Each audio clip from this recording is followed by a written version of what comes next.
Hello प्यारे बच्चों, आशा करता हूँ आप सभी अच्छे होंगे। चलिए बच्चों, मैं फिर हाजिर हूँ आपकी कक्षा की गणित के एक नए टॉपिक के साथ में। प्यारे बच्चों, हम आज पढ़ने वाले हैं बड़ी छोटी भिन्न। आज हम इस टॉपिक में देखेंगे कि कौन सी भिन्न बड़ी है, कौन सी भिन्न छोटी है। प्यारे बच्चों, इससे पहले हमने यहाँ पे समूह में भिन्नों को देखा, भाग में भी भिन्न शामिल होती है, इस बात को हमने जाना है। और भाग को किस प्रकार से हम भिन्न के रूप में पढ़ सकते हैं, इस टॉपिक में हमने पढ़ा है। यदि आप नहीं पढ़ पाए हैं तो अभी जो वीडियो देख रहे हैं, इस वीडियो के डिस्क्रिप्शन बॉक्स में जाकर देख सकते हैं। वहाँ पे लिखा है चैप्टर नंबर 4 पार्ट 4 वीडियो, उस लिंक को क्लिक करके आप देख सकते हैं। ठीक है बच्चों, तो हम चलिए आज के टॉपिक को, बड़ी छोटी भिन्न, इस टॉपिक को हम शुरू करते हैं। 1, 2, 3, come on! तो आज की इस टॉपिक में देखिए, आप इससे पहले की कक्षाओं में भी इन भिन्नों को पढ़ चुके हैं, है ना। तो यहाँ पे हम देखेंगे कि इन भिन्नों में कौन सा बड़ा है, कौन छोटा है। यहाँ पे देखिए 1/2 है, ठीक है।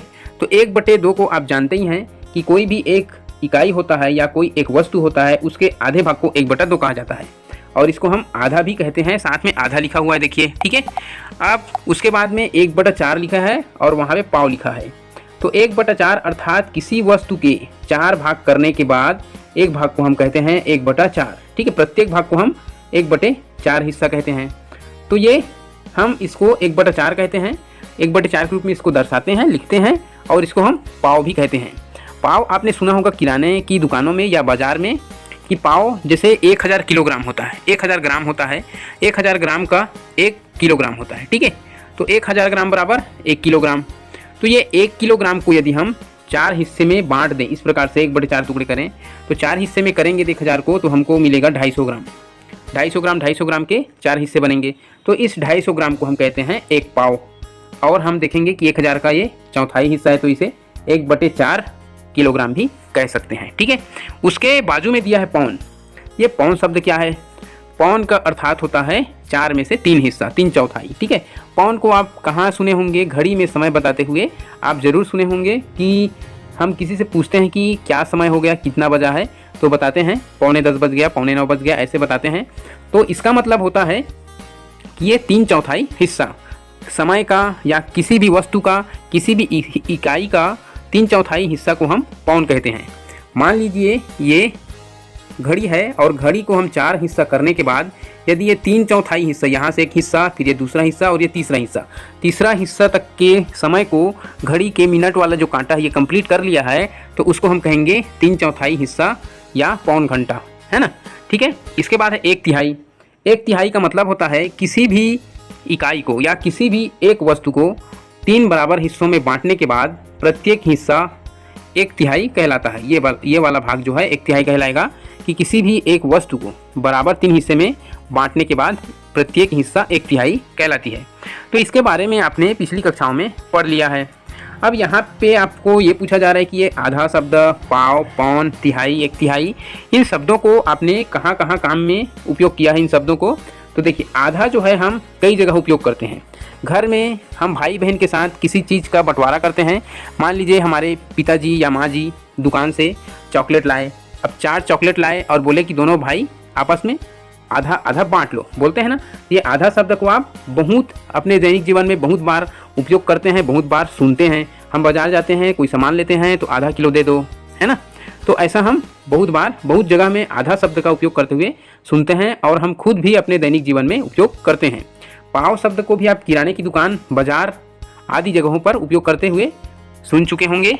और ये पौन शब्द है, समय बताते वक्त या तौलते वक्त दुकानों में या बाज़ारों में आप इसको सुन चुके होंगे, ठीक है। 1/3 किसी भी वस्तु के हिस्सा या बंटवारा करते समय आपने सुना होगा, या फिर किसी जगह या ज़मीन के बंटवारे में आपने इसको सुना होगा, ठीक है।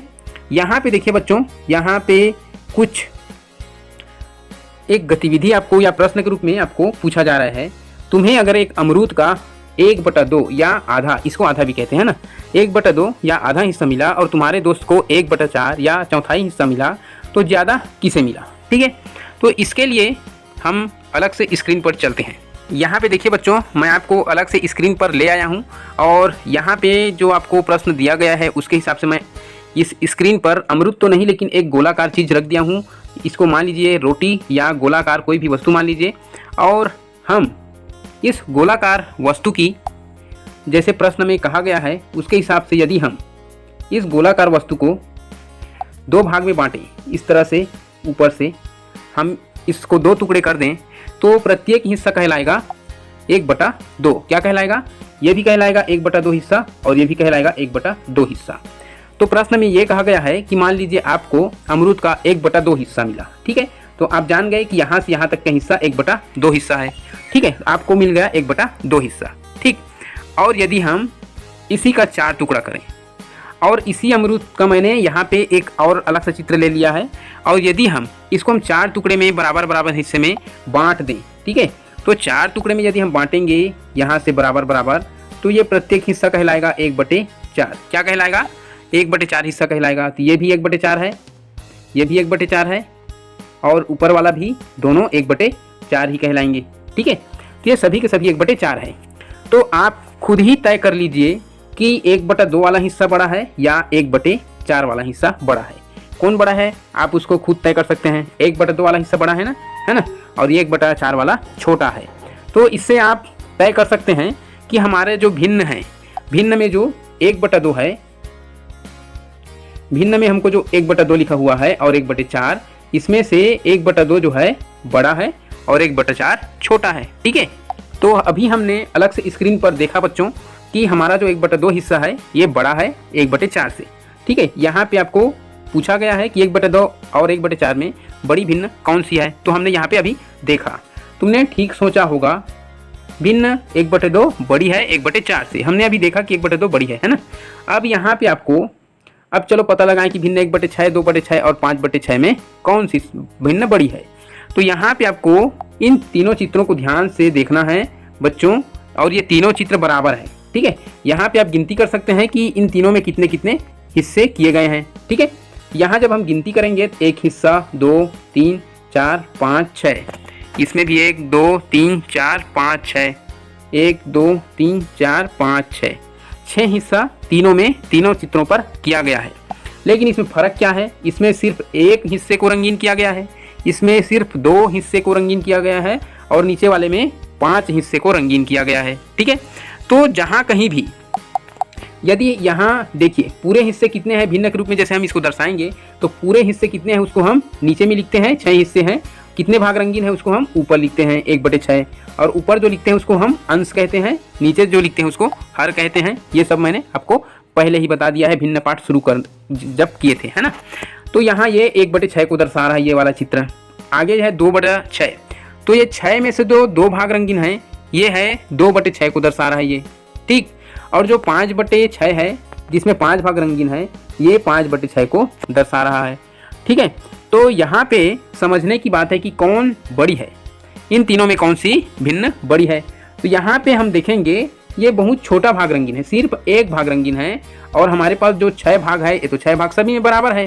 तो जो बराबर है उससे हम बड़े छोटे को तुलना करके नहीं बता सकते कि कौन बड़ा कौन छोटा, ठीक है। तो 6 तो तीनों में है बराबर, ठीक, ये बात हम जान गए। अब हम रंगीन भाग को देखेंगे तो यहाँ पे सिर्फ 1 भाग में रंगीन हिस्सा है, ठीक है। और यहाँ पे देखेंगे तो 2 भाग में, अर्थात 2 वाला बड़ा है, 1 से बड़ा है। तो यहाँ हम लिखेंगे 1/6, ठीक। ये छोटा है 2/6 से, ठीक। ये चिन्ह जिसके तरफ होगा ये छोटा है, और ये बड़ा वाला मुखड़ा, ये वाला मुखड़ा जिसके ओर होगा वो बड़ा है, ठीक। तो 2/6 बड़ा है, हमने चित्र में भी लिखा। और ये 5/6 तो इन तीनों में सबसे बड़ा है। तो 5/6 2/6 से भी बड़ा है, तो इस प्रकार से करेंगे, और ये 5/6, ठीक। इस प्रकार से हम दर्शाएंगे, और ये 5/6 सबसे बड़ी है, ठीक है। यहाँ पे हम लिखेंगे। और यहाँ पे जब हम देखेंगे कि नीचे में हमसे क्या क्या प्रश्न पूछा जा रहा है, यहाँ रंगीन भाग पूरे का कितना है, तो पूरे का ये 5/6 है। यहाँ पे हमने जो लिखा वही है, यहाँ पे 1/6 रहेगा, और यहाँ पे 2/6। आप अपने बुक में पेंसिल से भरते जाएं, पेंसिल साथ रखें, बुक खोल के बैठे पढ़ते समय। अब इनमें से किस चित्र का सबसे ज़्यादा हिस्सा रंगा है, तो ये वाला चित्र सबसे ज़्यादा हिस्सा रंगा है, ठीक है।